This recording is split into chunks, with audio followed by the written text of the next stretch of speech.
ନାହାନ୍ତି ବରଂ ନିଦରେ ସ୍ୱପ୍ନ ଦେଖି ଉଠି ଆସିଛ ବିଶ୍ୱାସ କର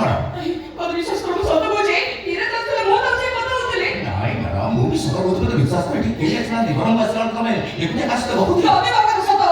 ତାହେଲେ ମୋତେ ଏବେ ବିରାଜ ପାଖକୁ ନେଇ ଚାଲ ତାଙ୍କ ବିନା ଗୋଟାଏ ମୁହୂର୍ତ୍ତ ମୁଁ ଅଛି କରିକି ନେଇ ମୋତେ ନେଇ ଚାଲ ମୁଁ ଜାଣିଛି ମ୍ୟାଡ଼ାମ ଆପଣ ଲୋକମାନଙ୍କ ଦୂରରେ ରହିଲେ ଆଖି ଡୋ କରିବାକୁ ପଡ଼ିଥାଏ ଅନ୍ତରରେ ବହୁତ କଷ୍ଟ ଲାଗେ ଆଘାତ ଲାଗେ ତଥାପି ଏତିକି କହି ମ୍ୟାଡ଼ାମ ସବୁ ଦୁଃଖ କଷ୍ଟ ସହି କିଛି ଦିନ ପାଇଁ ତମକୁ ନିରବ ରହିବାକୁ ପଡ଼ିବ ଆରେ ହଁ କହିବା ଭୁଲି ଯାଇଥିଲି ତମ ଡାଡି ଫୋନ୍ କରିଥିଲେ ବିଶ୍ୱାସ କର ମ୍ୟାଡ଼ାମ ତମ ଡାଡି ଫୋନ୍ କରିଥିଲେ ଅପରେସନ ପାଇଁ ଦିଲ୍ଲୀ ଯିବା ପୂର୍ବରୁ ଆମ ଦୁଇ ଜଣ ଦେଖା କରିବାକୁ ଯାଉ ଆଉ ଗୋଟେ କଥା ମ୍ୟାଡ଼ାମ ତମ ଜନ୍ମଦିନ ପାଳନ କରିବା ପାଇଁ ମୁଁ ବହୁତ ସବୁ କିଛି ବ୍ୟବସ୍ଥା କରିସାରିଛି ସାନ ଭଳି ଇତି କେକ୍ର ମଧ୍ୟ ବନ୍ଦୋବସ୍ତ କରିସାରିଛି ଏଥିପାଇଁ ମ୍ୟାଡ଼ାମ ଦିଦିଟା ପରିବାର ଖୁସିରେ ଜଳାଞ୍ଜଳି ଦେଇ ପ୍ରେମର ଦୀପାବଳି ଖେଳିବାକୁ ଚେଷ୍ଟା କରନ୍ତି ମ୍ୟାଡ଼ାମ ପ୍ରେମର ଦୀପାବଳି ମୁଁ ଜାଣିବାକୁ ଚାହୁଁନି ମୋ ଛାଡ଼ ଥରେ ମୋତେ ଚଳି ସାରିଲେଣି ସମ୍ପର୍କ ନିଆଁ ଦେଖିଲେ ମୋତେ ଭାରି ଡର ଲାଗୁଛି ମୋ ତମେ ଜାଣିଛ ତମ ବୋଉ ମୋତେ ବହୁତ ନୁହେଁ ତମେ ଝିଅ ବୋଲି ଭାବି ସାରିଲଣି ଆଉ ସେଇଥିପାଇଁ କହୁଛି ମୁଁ ଏଠି ବେଶୀ ଦିନ ରହିପାରିବି ଏଇ ଘର ଛାଡ଼ି ଚାଲିଯିବି ଚାଲ ଯା ତମ ବର୍ଥଡେ ପାଇଁ ନା ସବୁ ଆରେଞ୍ଜମେଣ୍ଟ ସରି ଯାଇଛି ଆମ ଘର ସାମ୍ନାରେ ଲାଇଟ୍ ଲାଗିବ ବ୍ୟାନର ବନ୍ଧା ହବ ଆଉ ବେଲୁନ ଫୁଟିବ ଆଉ ଜାଣିଛ ସବୁ ସ୍ମୃତିକୁ ସାଇଜ ରଖିବା ପାଇଁ ମୁଁ ଗୋଟେ କ୍ୟାମେରା ବି ବୁକ୍ କରିଦେଇଛି ମେକଅପ୍ କଥା କହୁଛ ତ ମେକଅପ୍ ଡ୍ରେସ୍ କେକ୍ ମିଠା ସବୁ କିଛି ଆରେଞ୍ଜମେଣ୍ଟ ସରି ଯାଇଛି ଏସବୁ କିଛି ବି ଦରକାର ନାହିଁ ଦରକାର ନାହିଁ କହିଲେ କେମିତି ହବ ଆମ ଘରକୁ ଆସିବାର ଏଇଟା ହଉଛି ତମ ପ୍ରଥମ ବର୍ଥଡେ ଆଉ ତମ ପ୍ରଥମ ବର୍ଥଡେଟା ଖୁବ ଧୁମଧାମରେ ସେଲିବ୍ରେସନ ହବ ନା ନାଇଁ ରେ ଇତି କଥା ଶୁଣିବ କହିବାକୁ ଭୁଲି ଯାଇଥିଲି ଶୁଣୁ ଟିକେ ମୋ କଥା ମୁଁ କଣ ବ୍ୟାନର ପାଇଁ ଭାଉଜଙ୍କ ଫଟୋ ଦରକାର ଥିଲା ସେଥିପାଇଁ ତାଙ୍କ ରୁମକୁ ଯାଇଥିଲି ଆଉ ତାଙ୍କ ରୁମରୁ ନା ଏଇ ଚିଠିଟା ପାଇଲି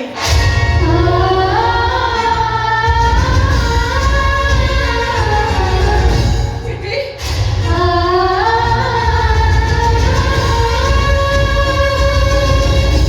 ହଁ ଚିଠି ଆଉ ଏଇ ଚିଠି ପଢିଲା ପରେ ମୋର ଆଉ ଜାଣିବାକୁ ବାକି ନାହିଁ ଯେ ତମେ ମୋ ଭାଇକୁ କେତେ ଭଲ ପାଅ ଆଉ ତାକୁ ମନସ୍ଥ ଡାକି ସ୍ନେହରେ ପିରୁ ବୋଲି ଡାକ ମାନେ ମୁଁ କଣ କହୁଥିଲି କି ଏଇ ଚିଠିଟା ମୁଁ ତମ ଭାଇଙ୍କ ପାଇଁ ଲେଖିନଥିଲି ଭାଉଜ ଆଉ ଗୋଟେ କଥା ଜାଣିଛ ତମ ବର୍ଥଡେ ସେଲିବ୍ରେସନ ପାଇଁ ଭାଇଙ୍କ ପାଖରେ ଟଙ୍କା ନଥିଲା ଆଉ ସେଥିପାଇଁ ସେ ତାଙ୍କ ସାଇକେଲଟାକୁ ବିକ୍ରି କରିଦେଲା ଲୋକ ସେ କେତେ କଥାବାର୍ତ୍ତା କରୁଥିଲେ ଆରେ ତାଙ୍କ ବାର୍ଥଡେ ପାଳନ କରିବାକୁ ସାଙ୍ଗରେ ବିକିବି ପୁରୁଣା ସାଙ୍ଗଟା ବାରମ୍ବାର ଖରାପ ହଉଥିଲା ସେଥିପାଇଁ 3000 ଟଙ୍କା ସାଙ୍ଗରେ ବିକ୍ରି କରିଦେବି ଭାଇ ଗଲା ବିକ୍ରି କରିଦେବ ଏବେ ଚିଠି ବାଲି ହଉଛ କେମିତି ଆରେ ଆଜିକାଲି ଦୁନିଆରେ ମୋବାଇଲ ଆସିବା ପରଠାରୁ ଆଉ ଚିଠି କୋଉଠି ଆସିছে ବାଣ୍ଟିବାକୁ ଯିବି ଆଉ ଯଦି ତୁ ଚିଠି ଆସେ ମୁଁ କଣ ଚାଲି ଚାଲି ଯାଇ ବାଣ୍ଟି ଦେଇ ଆସିବି ଏଇଥିପାଇଁ କହୁଥିଲେ ମୁଁ ଏখানে ବେଶୀ ଦିନ ରହିବିନି ଏখানে ବେଶୀ ଦିନ ରହିଲେ ତମର ମୋର ବେଶୀ ବେଶୀ ମନେ ପଡ଼ିବ ଏବେ ଘର ଛାଡ଼ି ଚାଲିଯିବି ମୁଁ ଚାଲିଯିବ କୁଆଡ଼େ ଚାଲିଯିବ ଭାଉଜ ମାନେ କଥା କଣ କି ପ୍ରକୃତ ସତ ହେଲା ମୁଁ ଏଥର ବହୁ ନୁହେଁ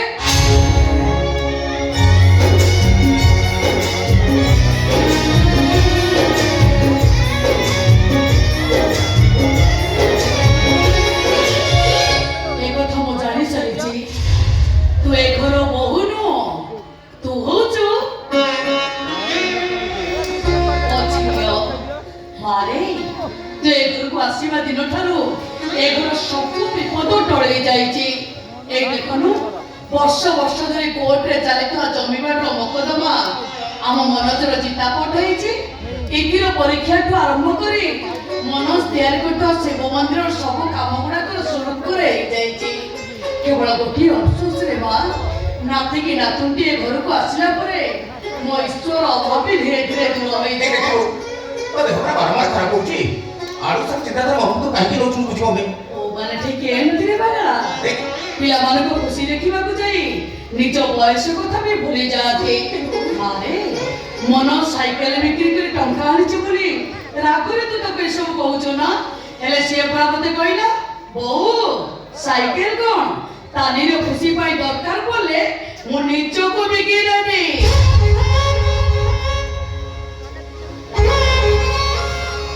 ମଣିଷ କହୁ କିଏ କାହିଁକି କିଣିବ ତମ ପୁଅ ମୋ କଥା ସେତିକି ଚିନ୍ତା କରୁଛନ୍ତି ବରଂ ସେ ତାକୁ ନିଜ କଥା ସେତିକି ଚିନ୍ତା କଲେ ମୁଁ ବେଶୀ ଖୁସି ହେବି ଭାଉଜ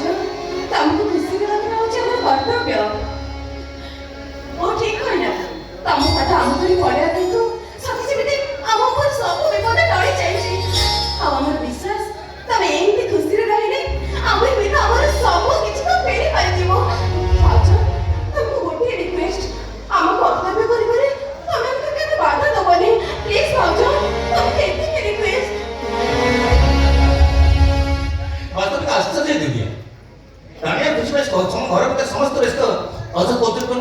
ମୁଁ କରୁଛି କାହିଁକି ସେ ତାନିଆ ନିକଟରେ ମୋତେ ଛୋଟ କରିଦେଉଛନ୍ତି ସତ କଥା କହିବୁ ସତ କହିବି ସତ କଥା ହଉଛି ତାନିଆ ହଉଛି ଘର ପାଇଁ ଜଣେ ଅତିଥି ପ୍ରତି ମୁଁ କେବଳ ମୋର କର୍ତ୍ତବ୍ୟ କରି ଚାଲିଛି ଝିଅଟିଏ ବାହା ହେଇ ଶାଶୁଘରକୁ ଆସିଲା ପରେ ଅତିଥି ପରି ଲାଗିଥାଏ ଘର ସବୁ ଦୁଃଖକୁ ବାହାର କରିଦେବା ପାଇଁ କେତେବେଳେ କାନ୍ଥ ବାଳ କବାଟ ପାଲଟି ଯାଇଥିବ ପୁଣି କେତେବେଳେ ଛାତ ହୋଇ ସମସ୍ତଙ୍କୁ ଛାଇ ଯୋଗେଇଥାଏ ଝିଅଟିଏ ବାହା ହେଇ ଶାଶୁଘରକୁ ଆସିଲା ପରେ ପର ଲାଗୁଥିବା ମଣିଷ ଗୁଡା କେତେ ଆପଣରେ ହେଇଯାନ୍ତି ଯେ ବାପ ଘର ସୁଖ କଥା ଭାବିବାକୁ ତାଙ୍କ ପାଖରେ ବେଳ ନଥାଏ ଆରେ କେତେ କାମ ତୁ ମାନଙ୍କ ସହିତ କଥା ହଉଥା ମୁଁ ଆସିଛି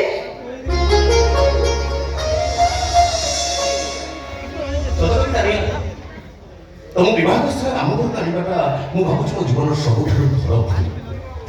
କାହିଁକିନା ଆମର ସହିତ ସମ୍ପର୍କିତ ଗୋଟେ ଭଡ଼ାଘର ସମ୍ପର୍କ ଭଡ଼ାଘରକୁ ଯେତିକି ସଜେଇଲେ ବି ସେ ତମକୁ ନିଜ ହେଇପାରିବ ତମ ସାଙ୍ଗେ ତମ ଘରକୁ ନେଇ ଆସିଲେ ଯେତିକି କଷ୍ଟ ପାଇଲ ତାଠୁ ବେଶୀ କଷ୍ଟ ମୁଁ ପାଇଛି ସିନ୍ଦୁରରେ ପିନ୍ଧି ନଥିଲି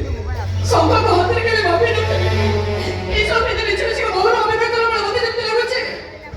ମତେ ଯେମିତି ଲାଗୁଛି ମୁଁ ସତକୁ ସତ ହେଇଗଲା ବହୁ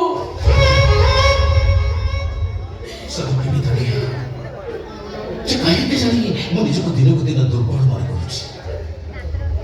ଦିନେ ନା ଦିନେ ଘର ଛାଡ଼ି ତମେ ଚାଲିଯିବ ଏ କଥା ଭାବି ମଧ୍ୟ ମୁଁ ଭାବି ପାରୁନି ଦିନେ ନୁହେଁ ମୁଁ ଏବେ ଏ ଘର ଛାଡ଼ି ଚାଲିଯିବି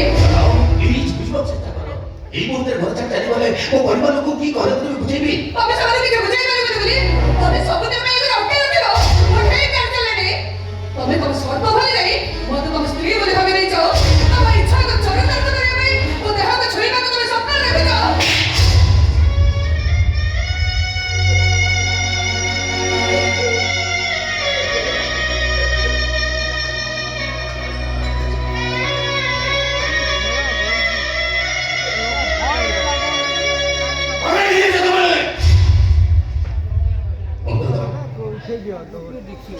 ইচ্ছাকে চরিতার্থ করা পাই তম স্ত্রী ভাবে স্বপ্ন দেখিছ কেবে দেখিছ কেবে দেখিছ তোমার সম্মুখ জারি করি আরে গোটায় ঘরে গোটায় বিছানা শুয়ে মধ্য তোমার শরীরটাকে স্পর্শ করে দেখিছ গোটায় গ্রাম মধ্যে এই মনস্তা সরি যাই পারে প্রতিশ্রুতি সে কেউ করিবনি যেদিন পর্যন্ত বিরাট বাঙ্গ সহ তোমার মিলন করেছে সেদিন পর্যন্ত গোটায় মুহূর্ত ମୁଁ ଶାନ୍ତିରେ ନିଶ୍ୱାସ ବି ପାଇପାରିବିନି